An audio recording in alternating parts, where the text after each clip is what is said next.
Hello there. Thank y'all for tuning in to our TSV session today with Shia. So today we have a good read-along called Zelda and Ivy, the Runaways. Okay. So I'm letting her color and draw as we do. Her favorite little TSV worker's not here today, but she's okay. So I did put her on her little so she got her hat, so keep up with her hat. So that's to cover her when she's going out. The jacket is warm. It fits her. The only thing is I just noticed the zipper kind of like broke a little bit, but you can still zip it up to where she can still. Yeah, I'll zip it. She is so smart. She said, zip it. So she said, it's okay. And even if it doesn't zip up all the way, I'm going to get a one with a full zipper.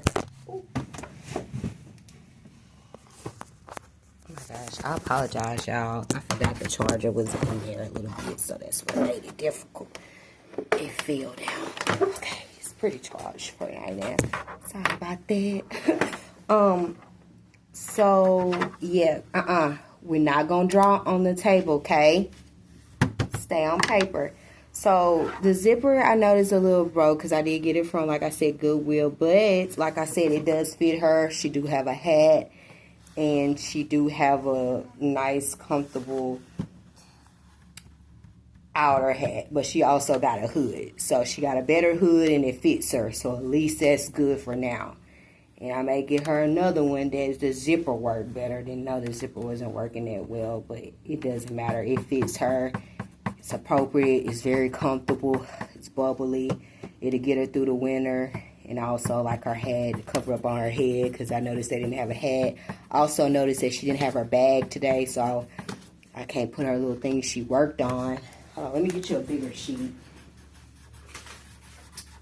So we did arts and crafts today. Also, we was going to do tracing worksheets, but I'm going to have to make it to the library again to start printing her out some new worksheets, because we're about done used all of them. I still got a few left, but I do want to get her something better. Shai.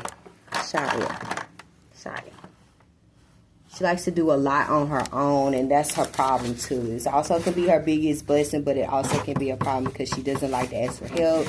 She just goes straight into getting whatever she wants, doing what she wants to do. Like, no more markers. These can stain things. You need to use the crayons, okay? No more markers. You did a lot of painting today, and she did get some paint on her clothes. If y'all want to rewash them, it's okay. Maybe I should have kept on the other ones before I did put her on the new ones. But, oh well. Let kids be kids, and I'm trying not to be so perfected. So you can, get this or that. Crayons or color pencils. No more markers and paint right now, because we don't want to get stuff everywhere all over the tables and stuff. I already got to try to see if I can clean out a little bit more. So we thank y'all for tuning into this Kitty Pal session. So we're glad. So I had a good Thanksgiving for the most part. I had cooked. I cooked, clean as usual. I hope she had a good Thanksgiving or whatever it was. Also, we did a nice little arts and crafts. And be happy. So Shia did that for you all. I'm going to put it inside of her binder, her portfolio that I keep up with. So it's okay, because I always, as a mother, bring my own bag for her anyway and everything she needs. So I provide all of that. So it's not that I'm asking them to do anything. At this point, the only thing they could do is, like I said, maybe keep her from out of the outside area, nature, maybe in the shelter or building somewhere. But that's the only thing they're providing. Other than that, I don't really need them to provide anything else for my daughter. As long as I live, as long as I got breath, I try to do my best for my children, and always have. So, but God didn't never require me to come in this earth and do all this other extra stuff to live. I can live without the idolatry. And I can live without all this extra stuff. It doesn't take all of that to raise a decent family and have, a family. It doesn't take to be rich and all these other extra stuff that they claim to serve people. So I thank y'all for tuning in this discussion. far as counseling, but I'm not here to intergage. And it seems like they got too many lesbians in this city that's trying to engage me in warfare for no reason. That's all around the board. I know I'm going to get it anywhere I go. I hate that y'all hate the truth more than y'all love yourselves. Y'all, you know, at this point, men, if you entertain these women and you get involved with them understanding the end, I'm still going to prove the truth. A woman is going to always choose a masculine man over a feminine man. Just end of the discussion. You can play those games with women and you can lose your glory. And I can become woman just like I can become man. Birthright. So either way you look at it, it's still the truth, because mother and father creates life, a man and a woman. So if you want to continue to feed into that, because all she's doing is making it easier to kill men. She knows that she can't face a real man head on because they have strength, they have masculinity. So they had to serve y'all a doctrine that will weaken y'all's testosterone, weaken everything about y'all, so it'll be easy to kill men at the end, and so women can take over the world. That was the whole purpose. I'm not saying she's wrong or right, because again, women do have certain truths that they deal with. They don't have the physical force as a man, so of course they have to use a mental, but they can use that in a good and an evil way. So that's all I'm trying to show y'all, is that women have always had their minds since the beginning of time, and they never needed a man to think for them. But God did not still make a man, you know, lesser and inferior, or to tell women to use that, you know, in the wrong way. So I do believe it's whatever you do, you could do anything for good or evil. That's all I'm saying. You can use your gifts and your talents for good or evil. Anybody can. But all I'm trying to tell y'all is at the end of it, that was the purpose of the women. And if y'all can believe me or not, I don't care, but I'm telling y'all the truth. And it seemed like it was a successful agenda, because look at them now. They ain't got their right mind, nothing. Shia, no ma'am, you can't have the markers anymore. Let's stick to crayons, sweetie. I know you like colorful, glittery, plastic things, but we don't want to put more on us, for it's hard to get off. It stains, right? Okay, so let's just do pencils and crayons for now. I love you. So yeah, so that's just a little insight. I ain't gonna give y'all all the keys to my wisdom, but I can only tell y'all that was the goal, and to get them weakened and comfortable so they would never see the kill coming, you know, from women. And that was the whole purpose of them doing that. And so men chose that pathway that led him, sexual immorality that led him to death. When you don't want to accept me being pure and righteous and just like, hey, I don't want to do all of that. I don't want to live with all of that. I don't want no greed. I don't want to deal with lust. I just want to like be content in life, man. I ain't telling you I don't want to be rich and I don't want to be poor. That's why we created a middle class or a middle ground, and that's good enough for me. You know, it's good enough for me. I don't need all of that. But if you wanted to like force me into like being recognized, forcing me to do all of these other things, get involved with this, get involved with these people, get involved with that people when I didn't want to, then that's on you. And so it just seemed like it came back on their head at the end of the day. Like, and I bared that for women. I bared y'all curse. That's why I bruised my head and not theirs. Like I said, I bared this woman curse a long time. And I never had to give them any type of recognition or ownership of my womb, because I'm my own woman now. I have a womb like any other woman to birth now. I don't need them. I never did. But I tried to, like I said, be there for my gender and allow them to have some type of rights over my body as a woman. But when you took it too far, when you tried to take men in general out of it, and just really dealt really treacherous and like really vindictive, and then you even accused some of the righteous sons that had to die too for this truth, and you didn't think that I was going to be like a fair mother to bring it up. Yeah, I have a right to now. Yes. So all I'm trying to tell y'all, if y'all go down that pathway if y'all want to, men, but I'm just telling y'all the truth. They're going to tell y'all what you want to hear. They're going to do what they want to do, long as it's benefit them and they're getting them some money. Some women just like that. And at the end, you'll see You did all of that, became that defiled. Y'all turned y'all man glory over to woman glory now. Now I'm a man in a woman body. Now I got to deal with this curse. Now I got to sit here and tell y'all to change your glory over to a woman. Y'all became this low in defilement of y'all selves, you know, from what y'all higher could be, because y'all been mating with them, and that's what happens over time. So it affected both genders in a sense. So like at the end, that's what I'm just telling y'all. This is what it leads to. But yeah, like it's crazy. Yeah, put the hearts right there. So and then once they defile you and got you so low like that, then guess what? They're not gonna want you. Not no real woman. Not no woman that's looking for a husband and a family and something promising and something permanent. So y'all gonna be stuck to what? Dating each other, different yourselves, and that's gonna lead to death or eventually sickness or something. So it doesn't benefit for a man to lose his masculinity, and that's what my Aries man stayed, and he fights for to keep that part. He knows that's to be the truth.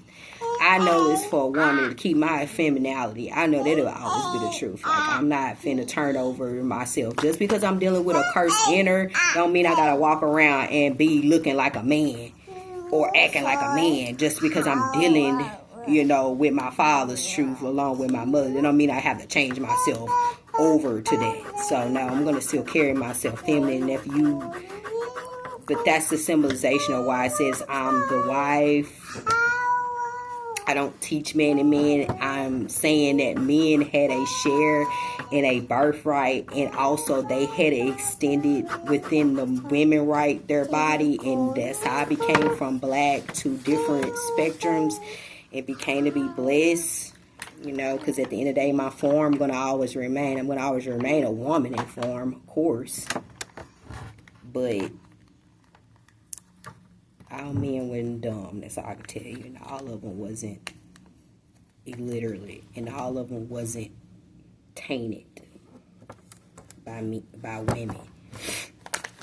So for him to bring me back in the spirit, and he had to keep his masculine, because he know one thing true, like, oh baby, long as you keep your higher self, I'm gonna be attracted to you. But if you go into that low vibrational demonic shit, I'm not gonna want to be. You won't have me. So in order, he understands what you need to attract what you are. So in a sense.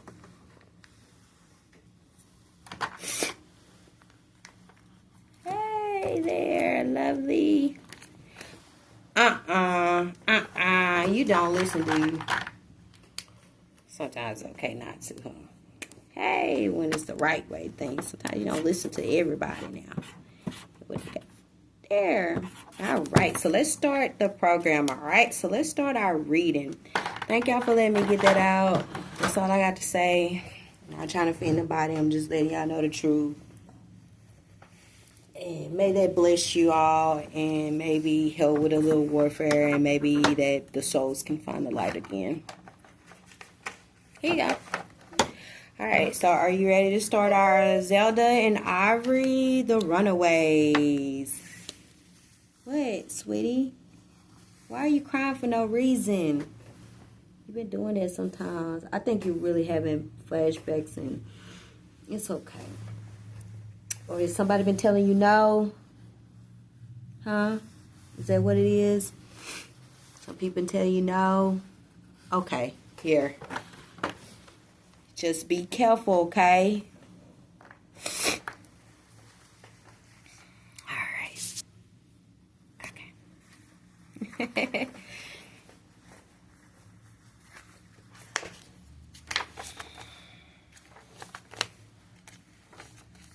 Chapter 1, The Runaways.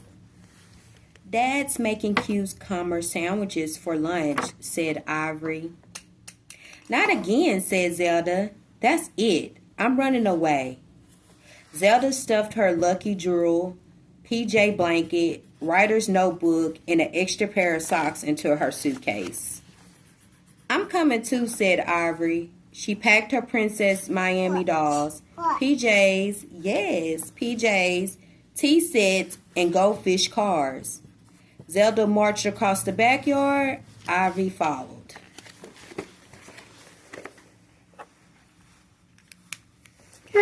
Sweetie.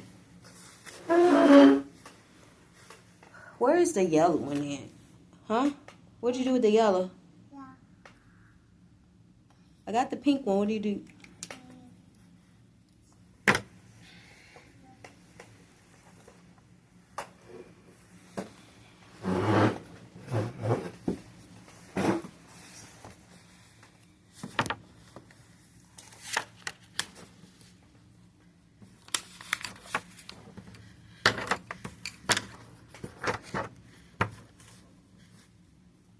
The Fox sisters peeked through the bush at their parents. Mom and Dad would really miss us, said Ivory.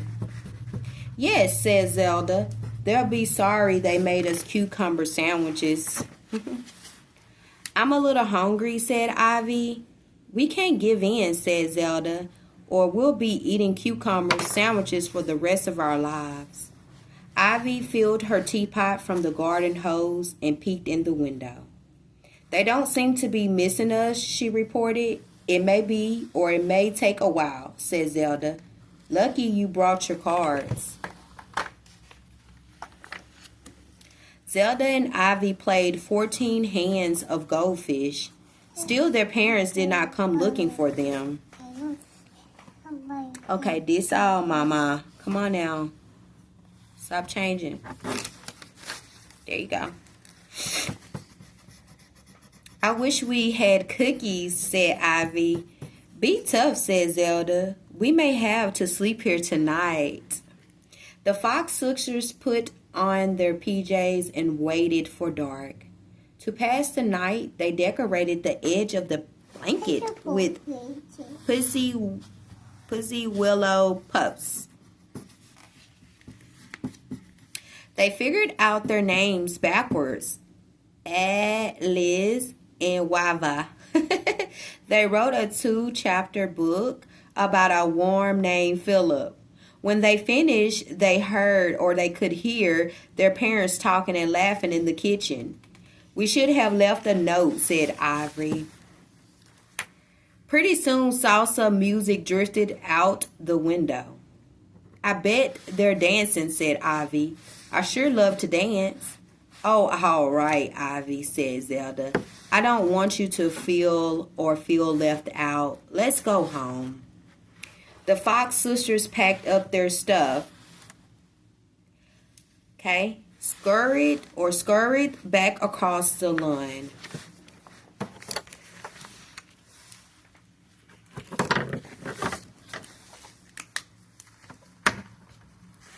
Their dad met them at the kitchen door. Oh, there you are, he said. We saved you each a delicious cucumber sandwich. Shai, what are you doing now? Well, thank you for putting it back up. So she likes to put back up her things when she's done with it, which is pretty cool and sweet.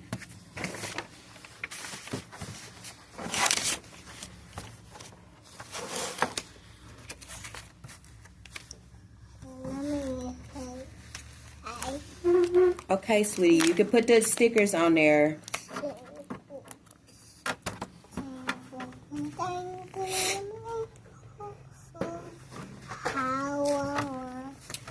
Chapter 2, the time capsules. Zelda wrote the label with a fat pen. A gift from the world of the past to the world of the future. I like that. A gift from the world of the past to the world of the future. That's definitely what we are. Right now, in physical manifestation. This is a time capsule, she said. Shia, what's going on? What's wrong? What you want now? Do you want one of these? Huh? Which one? 2? 3?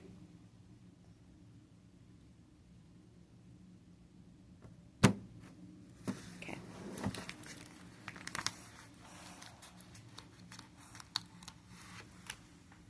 okay. Stop it, okay? Stop. Going through a lot of emotions. Been away from mommy 6 days a week. More hours than it is in, huh? It's getting tiring, ain't it? I know. It's been about 9 months. It's getting tiring for me, too. We're going to get you out of there, okay? If not, mommy going to revenge you. You will get justice for this.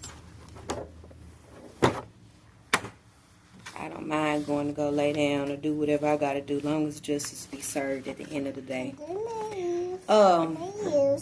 So, come on, says, yeah. Come on, says Zelda. Put in something really good. Remember, it's for the children of the future.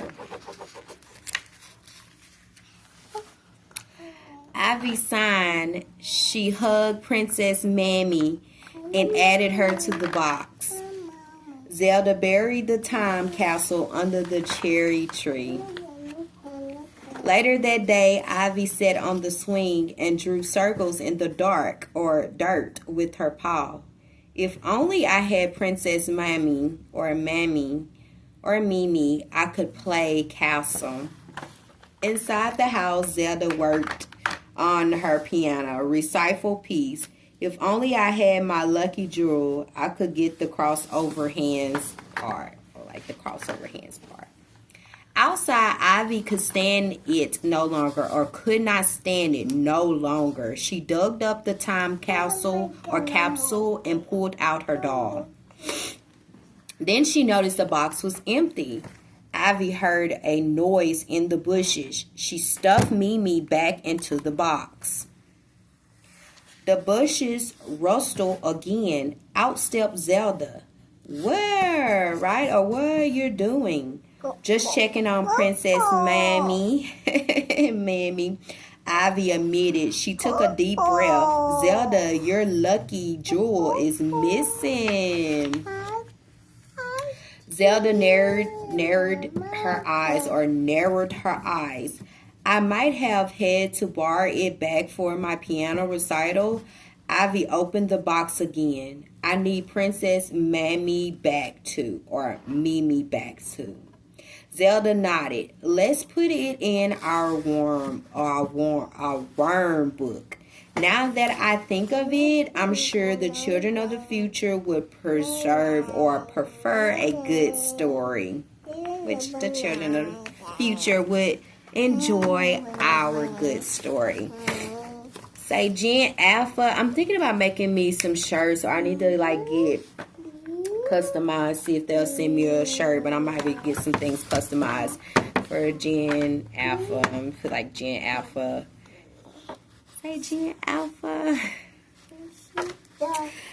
Ooh, after the Z comes the A again. Because Lord knows, I don't know what we're going to do with that generation, but we'll learn one day. Here you go. Chapter 3. The secret concussion. Early, one morning, Zelda sat down to write a haka poem for her grandmother. Ivy came in, shaking a jar of liquid. What's that? Asked Zelda. I'm making a secret concoction, said Ivy. She poured in some orange juice. You should add glue, said Zelda. I don't think so, said Ivy. She mixed in a mint leaf and an eyelash. Put in cinnamon heart, said Zelda. Make it a love potion. Ivy screwed the top back on the jar and no, she said. What are you going to do with it? Asked Zelda. We'll see, said Ivy. She gazed at the jar. She wasn't sure herself. Zelda went back to her hookah. She rubbed her forehead with her lucky jewel. She cracked her knuckles. Rats, she said, I'm stuck. Why not take a break? Asked Ivy. Yeah. Yeah. sitting down in the corner reading a book. Ivy opened a bag of nutty crunchies and gave a handful to Zelda. Then she popped one into the jar. Zelda sat down again, and I will finish this poem if it's the last thing I do. Eugene came over to play Go Fish with Ivy. They were on their third game when Zelda jumped up and stomped away. I give up, she says. Zelda is having a hard day, says Ivy. She's out of ideas. I know what she needs, said Eugene. Creative juice. Creative juice gets the ideas flowing. So what exactly is creative juice, said Ivy. I'm not sure, said Eugene. It's a secret concoction. Perfect, said Ivy. Eugene and Ivy got to work. When Zelda came back downstairs, Ivy handed her a present. Open it, said Eugene. Zelda tore off the paper and read the label. Creative juice. How does it work? Ivy sprinkled the creative juice on Zelda's head. Some of it spilled on the journal as well. My poem is ruined, railed Zelda. She threw herself down on the floor. Then she looked carefully at her journal. She turned it one way and the other. Wait a minute, she said. This looks like a lake at sunset. She got out her colored pencils. I'll make a picture for grandmother instead. Wow, said Eugene. That creative juice really works. Ivy smiled. Luckily, I got the recipe right. All right, the end. So this is a nice, I like it. So I got some other says sparks for new readers. So thank y'all for this great little read. Say you like this great little read. I'm going to take it back, put it back in our bookshelf for all the other nice collected books. I wish she can come over. I'm really excited. The next court date is January 6th, so we'll see if they're going to still, like, maybe we'll consider summer home visitations so we can have a little bit more time and privacy and just better emotional and mentally bond. And I also can, like, or maybe I can take her to the library sometimes with me, like, just take her out. I don't know. I'm going to read some of the policy or ask them, like, can the foster parents, like, on their days, like, if they can come, like, meet me certain places to, like, especially the library if I want to, like, do some activity or work because, like, when I get off of work, I have much time later on in the evening or whatever I need to do, like, some days to be able to meet somewhere. The library is the perfect place, and we can do, like, exercise and things there where I have all the things I need to print out right then and there. Or, like, we can go in a room. You know, just kind of more outsetting for her. You know what I'm saying? I'm not sure what they do on their activities outside of her going to daycare. Yeah, but I'm sorry. I don't want to be stuck in the house raising kids all the time. That's just crazy. It takes away from... I know. I like that. Yeah, I'm all about homeschooling, but I still believe in you have to put some type of work inside of the system, too. You never know what's going to happen. You do need to do your fair share in, like, society. So I do like to help build other people's ideas and, like, not just so self-centered. So that's why I like to work for other people, too, at the same time. Because I'm not looking at it money-wise. I'm looking at I'm helping a society build. And I'm getting a fair, whatever I'm getting for it. But I'm helping, I'm navigating. I'm also helping my personal home life and my husband, because at the end of the day, man is man, whether I have a husband or a business partner. Like, I'm still going to need men in some aspects of my life to help me maneuver and get somewhere. All women have to have that, whether it's a father, a brother, a husband, a business partner. Like I said, men can play many roles like women, but when you take away all my stability and help within having a husband, having a father, having a brother, like, imagine all of your men in all positions falling and you have nothing but yourself as a woman, or have only just maybe a mother or maybe a few cousins or sisters to try to navigate in life. That's not easy. It's not easy to do to live a actually perpetual widow curse. So I apologize, and I'm very joyful that I finally have accomplished what I have seek for, and that's righteous daughters, or at least a seed, or at least, you know, children, and actually a stability of a family with a man. Like, I don't have that. I never kind of really had that in a sense. Like, my mother ended up being the only one of that last generation of her parent even getting it. She was the only one as her own. Like, throughout centuries, only certain women get blessed to carry and have a husband to death, and a dependable one at that, or rely. Like, all women don't get that opportunity, especially to have kids. So that's absolutely true.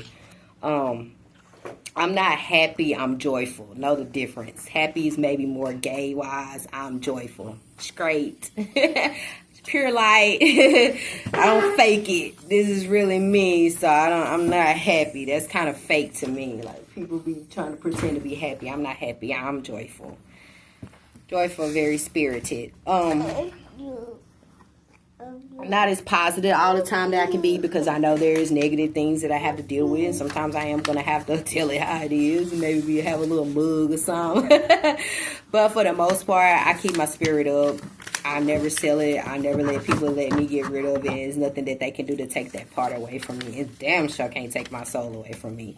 So I appreciate y'all for tuning in for this Kitty Pal session. We're going to wrap it up at this point. I ain't say you gonna think. Oh, she said here. She said, here you go, mama. Oh, she's been so sweet. I'm gonna put this on the shelf with all your other toys, okay, back at home for you, okay? All right. And then we get a little air mattress for her, so she'll have her own bed. She's old enough, so she don't have to sleep in the bed with us. She's old enough to have her own, so we get her air little mattress on the side. And actually, her and her sister can sleep in there. But right now, my 14-year-old son, I think I want to wait till he get 18 to kind of really deal with him. I feel like he can stay with my parents because he's old enough and he's a boy, so he'll be all right, you know. And then plus, there's special accommodations that the system can deal with him down there in Louisiana. But far as my husband wise, is what he's saying to my mother is like, look, you're not the mother of that little girl. He didn't have sex with my mom. He don't want his daughter in her household around her husband. He doesn't agree with my father. He never will on certain things, and he doesn't feel comfortable, especially the list of the history of what's been going on with me and my family. He does not feel comfortable with that, and he wants his daughter Shakaya to be back in care with me. If it's not me, or at least the system or the people that she's with, or at least up here with us, she needs to be getting help and in school, like for us to be able to see her and go through the same process. We need them to find a way to transport her here. Like, at some point they can do that in their system, knowing that this all is going on. They shouldn't keep on making us wonder and worry about her down there in Louisiana. So that's all we're asking, for them to bring my daughter back, my Virgo daughter back here to us. Because like I said, if she doesn't get the care of her mother, look what the world will become. Look what the